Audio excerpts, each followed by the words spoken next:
Dieng merupakan dataran tinggi dengan ketinggian 2115 mdpl yang berada di dua kabupaten, yaitu Kabupaten Banjarnegara meliputi Dieng bagian barat dan Wonosobo meliputi Dieng bagian timur.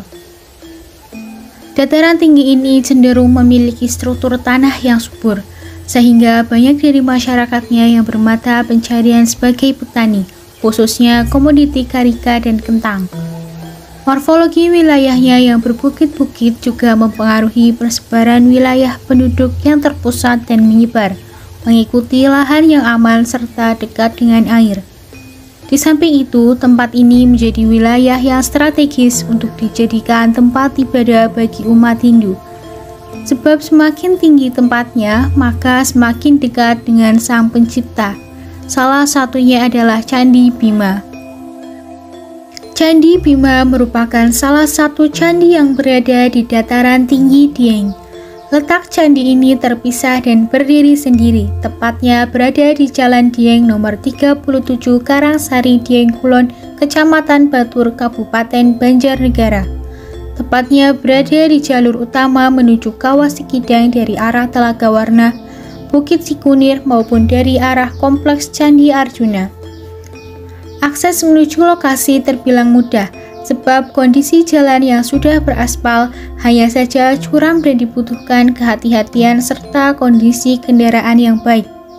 Candi Bima sendiri tergolong cukup jauh dari pusat kota, baik dari Banjarnegara maupun Wonosobo. Masing-masing memiliki jarak yang sama, yaitu 47 km yang dapat ditempuh kurang lebih 1 hingga 2 jam perjalanan kendaraan bermotor. Secara geografis, Candi Bima dibangun di atas bukit yang lebih tinggi daripada candi lainnya. Candi Bima merupakan candi terbesar di Dieng yang dibangun di atas pondasi berukuran 6 x 6 meter berbentuk bujur sangkar, serta berdiri sendiri tanpa adanya candi berwara. Nah, kalau di candi, dia kan dibagi jadi 3. Yang pertama Durloka, kaki candi ini, tangga Durloka. Itu ngelambangin alam bawah, alam bawah, alam manusia, hewan, dan lain-lain. Terus badan candi termasuk ruang garbagahanya, ruang untuk semedinya, untuk ibadah, namanya Burvaloka. Burvaloka. Burvaloka ini alam manusia yang mudah tercerahkan, atau alam dewa yang sudah menitis ke manusia. Contohnya itu misal kayak yang boleh masuk kan cuma para kaum Brahmana gitu kan, kaum Brahmana, yang lain Sudra, Kesatria gitu ya, di luar candi bisa masuk. Terus nanti ke atas itu ada Swarloka. Swarloka itu tempat tinggalnya para dewa-dewi gitu. Jadi lebih dianggap suci, biasanya malah arca-arcanya itu ditaruh di atas, di atapnya. Jadi ruang pembagian ruangnya seperti itu. Candi Bima memiliki relief yang tersimpan di dalam relung candi, berupa 13 arca kudu yang berbentuk wajah dewa, melambangkan face of glory. Selain itu, dari segi arsitekturnya, Candi Bima merupakan candi yang paling unik di antara candi-candi di Jawa Tengah, sebab memiliki puncak candi bernama Shikara, seperti mangkuk terbalik, serta gaya arsitekturnya yang mengadopsi dari India Selatan dan India Utara, yaitu Candi Bhubaneswar. Candi Bima dibangun pada kisaran abad 7-8 oleh kaum Brahmana pada masa kekuasaan Wangsa Sanjaya.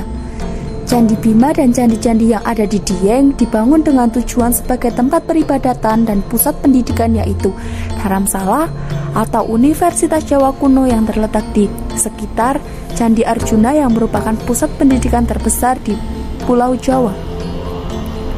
Menurut pandangan orang Jawa pada masa itu, candi yang dibangun di dataran tinggi dianggap sebagai tempat suci dan paling ideal untuk manusia dan dewa berkomunikasi atau beribadah. Di sisi lain, menurut pendeta Hindu pada masa itu, melihat dataran Dieng memiliki daya magis yang kuat atau sakral, serta dikelilingi oleh pegunungan dan sumber mata air seperti Telaga Balekambang dan Sendang Mayra Kaca, sebab air merupakan sumber kehidupan. sarana umat Hindu untuk upacara keagamaan, dan sarana mensucikan diri. Berdirinya Candi Bima sendiri merupakan representasi kemajuan ilmu arsitektur masyarakat Nusantara yang mengadopsi kebudayaan India. Sehingga Dieng pada masa itu disebut sebagai tempat ibadah dan pusat pendidikan di Nusantara, termasuk ilmu arsitektur dengan bukti banyaknya bangunan candi di Dieng. Oleh karena diperkirakan dibangun pada masa Pramedang sekitar abad ke-7 Masehi, daerah ini berada dalam pengaruh politik kerajaan Galuh. Namun, untuk saat ini seluruh masyarakat Dieng menganut ideologi Pancasila dan menaati peraturan pemerintah yang ada saat ini. Suku dan ras asli Dieng yaitu keturunan rambut gimbal yang merupakan bagian dari suku Jawa, yakni ras Daudro Melayu atau Melayu Muda, dengan mayoritas penduduk Dieng saat ini beragama Islam. Namun, agama dan kebudayaan Hindu masih tetap dihormati dan dijunjung tinggi oleh masyarakat. Termasuk jika ada upacara atau acara umat Hindu, masyarakat setempat akan melakukan penjagaan. Untuk kehidupan sosialnya, masyarakat Dieng masih menjunjung tinggi tentang tata krama dalam kehidupan sehari-hari, baik dengan warga setempat maupun pengunjung, menerima dengan sukacita, berperilaku baik layaknya masyarakat Jawa pada umumnya yang menjunjung kesopanan. Di sisi lain, sebelum Islam masuk ke tanah Jawa, masih terdapat kesenjangan kelas sosial yang sama terjadi di Dieng. Kaum Brahmana sajalah yang boleh tinggal di kawasan Dieng.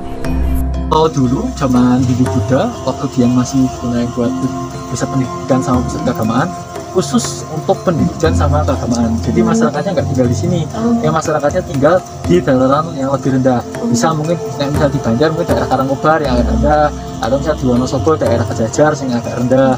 Nah itu baru masyarakatnya tinggal di sana. Gitu ya, sini cukup disakralkan. Jadi yang dulu masyarakat nggak bisa tinggal di sini, yang tinggal hanya para pengurus candi, jadi yang merawat candi, juru pelihara candi, lalu para brahmana, lalu para murid atau para cantrik pandita yang atau pendeta muda yang dulu sekolah di Dieng.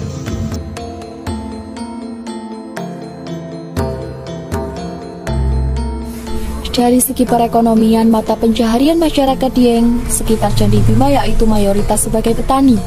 Sebagian besar lahannya untuk menanam kentang dan garika.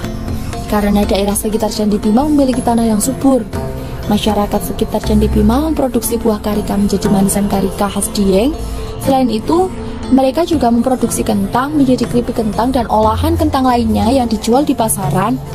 Hasil pertanian tersebut dijual di pusat oleh-oleh baik di Wonosobo maupun di Banjarnegara, bahkan sampai ke pasar-pasar yang daerahnya tidak dapat menghasilkan kentang dengan kualitas super seperti di Dieng.